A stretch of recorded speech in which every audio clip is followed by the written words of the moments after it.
Hey everyone, welcome back to another video.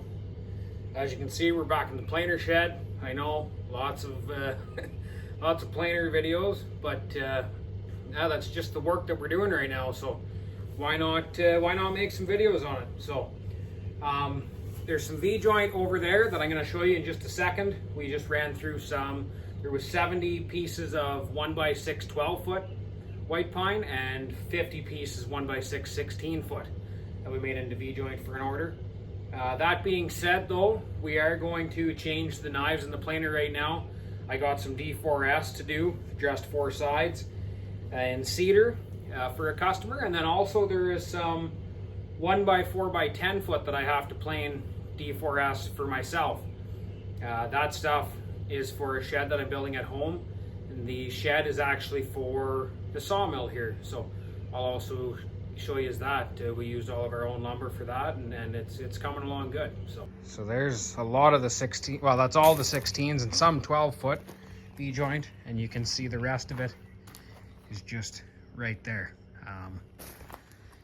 So for the dressed 4 sides stuff is that full pile there, and then the 1x4x10s are behind it. I only need 15 pieces from that.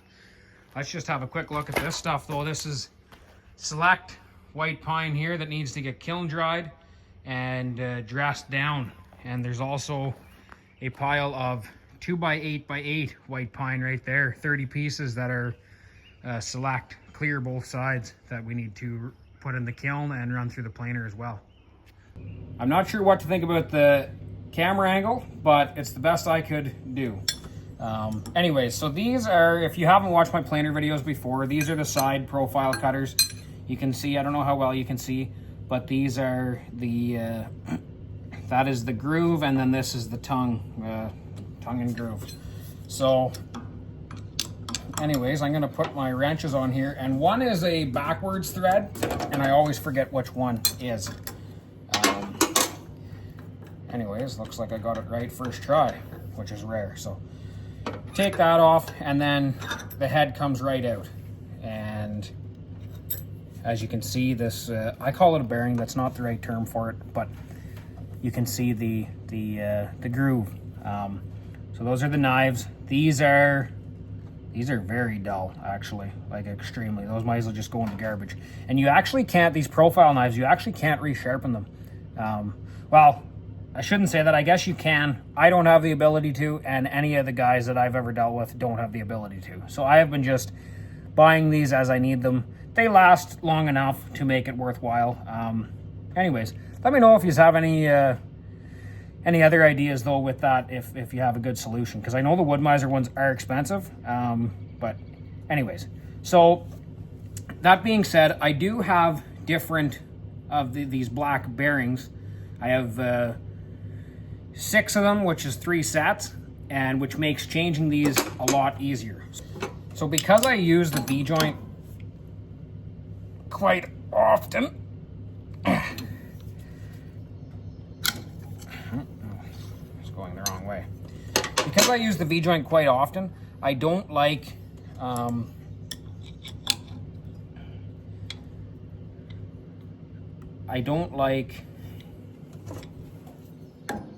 switching out the black bearings. Oh, jeepers.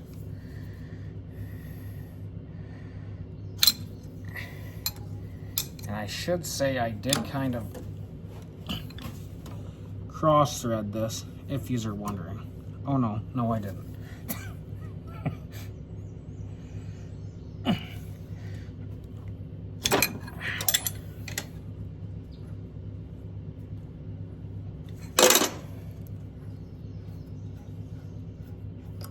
I just don't know what I'm doing, apparently.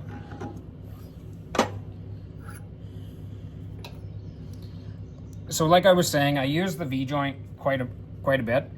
So I'm going to keep these knives on those. And I'm going to take these ones because I don't make just the square V-joint that often. So I'm going to change these out with the flat ones. So the way that you change these out, it's not too hard. There's an Allen key, or a set screw, or whatever you want to call it. And you just loosen it off. You have to back it out quite a bit. I hope you guys can see what I'm doing. And then this wedge comes out. That's kind of the wedge. And then you can take your blade. Wow, these ones are really on there. Take your profile blade right off.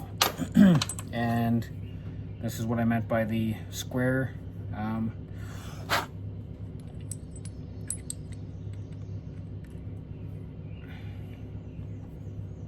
And you put that on, put your wedge back in, and tighten it right back up. So it's pretty simple. It takes a bit of time, but that's also why I have 3 sets of these bearings, so I rarely have to do this right here, because your most common I find are D4S, eased edge, and V-joint. So those are the ones I leave in all the time. Okay, so I went ahead and changed the rest of the knives like I was showing you, and I tightened these back down because obviously I was struggling and I could not get the hang of it. Anyways, I got them switched out. I believe the height of them is okay. And so now what I'm going to do is I'm going to run my boards through first, and I don't know if I'm going to do, I'm probably not going to show all the planing in this video. I'll probably just show my own boards, but I'm going to, there's a crank here on the side of the planer, and I will show you after I set it to the proper width. But I'm just moving this in towards the fence, and I believe the boards are 4-inch wide, and I want to plane them down to 3.5. So I'm sure the wood mizer bigger planers, it's a little more easier way to get to do your measurements on it, but I'm not sure of that. On here, you just kind of you get it pretty close just with a tape measure here, and you can see I'm at 3.5 inch there along the fence, and at my my cutter head. And I love how none of the words I use or terms or anything proper. It's just stuff that I've made up and makes sense in my brain, so that's what I call everything. Cutter heads and bearings and whatever else. And so anyways, if you can follow along with that, that would be great, because I definitely don't know the proper terms. So the dial here, you crank it, I don't know which way you crank it, but anyways, that one way pushes your cutter heads that way, and the other way pulls them in, and that's how you get your measurement. This one does your height of the planer. There's also a measuring stick, similar to the sawmill actually, right here, and you can see it goes from 1 inch to all the way to 10 inches. So anyways, that being said, I believe we have it set up properly, and well, it should be very close, and it'll be close enough for me. I'm not even going to run a practice board through or anything, because it's just good enough. Normally what I would do though is, if I'm doing it for a customer, the boards need to be perfect, obviously, and so I have like scrap wood from the sawmill, and I just have it leaning up there on the side. You would have seen in other videos. And I will cut a 4-foot chunk roughly and run it through, take my measurements on the board, make adjustments if I have to, and then and do that as many times until it's perfect, and then I will start running the boards through. I just went ahead and grabbed the boards by hand and walked them over. Saves moving everything with the skid steer, and there's only, like I said, 15 pieces to run through. It'll only take a second. But yeah, we're gonna fire this thing up. Once I run the first board through, I am going to check it to make sure it's relatively close, but if it's, if it's off by 1/8 of an inch either way, it doesn't really bother me. As long as they're all the same, that's really all that matters.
So we got 15 pieces made up.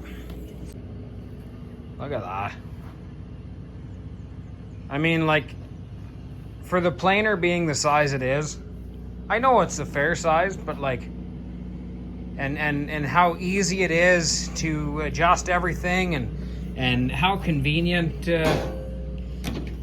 everything is for the most part. I mean, there's definitely things that I'm sure could be improved, but as a start out planer, I think this thing's pretty awesome. I mean, I've definitely had some hiccups with it and lots of little things, but we've got everything everything tweaked and the way that I like it, and it's working good. So again, wood mizer mp260. I bought it used. It's basically brand new though. Like I said, couple hiccups with it, but all in all, like, wood mizer is a great company. There's a couple other products that I don't like, and I have bought different brands of stuff, but I'm not trying to shoot wood mizer down at all by saying that. They are a good company, and the customer support is the big thing. That is the big selling feature, and not only that, the equipment is just, in my opinion, it is top of the line. You know, when you compare it to Norwood or Woodlands Mills or Valley Sawmills, or I don't even know, there's so many different brands. But if you want a good, long-lasting sawmill that parts are readily available, you gotta go with wood mizer. I know I've had some troubles because I'm in Canada. I have had some troubles getting parts for the planer. That being said, I don't use it that much, so it hasn't been an issue for me yet at all. My sawmills, that's a different story. They have all the parts for the sawmills here in Canada, so I literally have the part the next day. The planer, longest it's been probably 3 weeks for a part on it, but I catch the problems before it is a big problem, and it usually works out, and it's not a problem. Yeah, anyways, wood mizer didn't pay me to say all that. Just wood mizer is a great company. Some of their things, like, I wish they could be a little bit more competitive on their pricing. I've honestly never had an issue up until the planer. The profile knives they're fairly expensive. If there was a way to get a cheaper profile knife, that would be ideal. And their straight knives, like the 12 and the 16-inch straight knives, I do see why they have done it, but they have these special grooves in it, and I think the reason for that being is it makes setting the knives way easier to the proper height. So I can see why they do it, but they are way more expensive than, say, like a DeWalt or just a standard straight knife you can get off the internet. Again, it's way easier to set, but like, if they could make some kind of tool, like a magnetic tool, to hold the knife in place as you tighten it down, or there's got to be a cheaper way. And anyways, I mean, in wood mizer's defense, if the customers are buying these blades from them and they're not complaining, well, they're going to keep doing it. They're a business. They need to make money. That's what they're here to do, and I totally respect that. But two complaints from wood mizer so far are just the profile knives and the straight knives. If they could be a little cheaper, that'd be great. But I mean, I complain about it and I still buy them, so it just is what it is. Wood mizer is a good company. Well, everybody, here it is. This is what we were planing those pieces for, and what I'm going to be using them for is trim. So around the corners to cover up those nails, around the doors, the windows. But I want you guys to leave a comment down below on what you think I am building. And I will give you a hint, it's for up at the sawmill, but that's all the hints you're getting. So yeah, we've been working on this shed every day after work. After working at the sawmill, I'll come home and poke away at this. And anyways, it's getting there. We still have to get the electrician here to wire it and insulate it, and then I still have to, I'm going to do V-joint on the inside as well, and then install the windows and the doors, and so there's quite a bit to do. But anyways, it's at least we can take it to the sawmill now. We're just going to get a tilt and load and winch it onto the bed, and then finish it up there, because I don't want to put the windows and doors in just in case whenever it's being transported, in case they crack or anything, because they were expensive enough, and I just don't want them to crack. So but yeah, let me know down in the comments what you think this building's for, and other than that, we'll see you in the next video. Thank you for watching.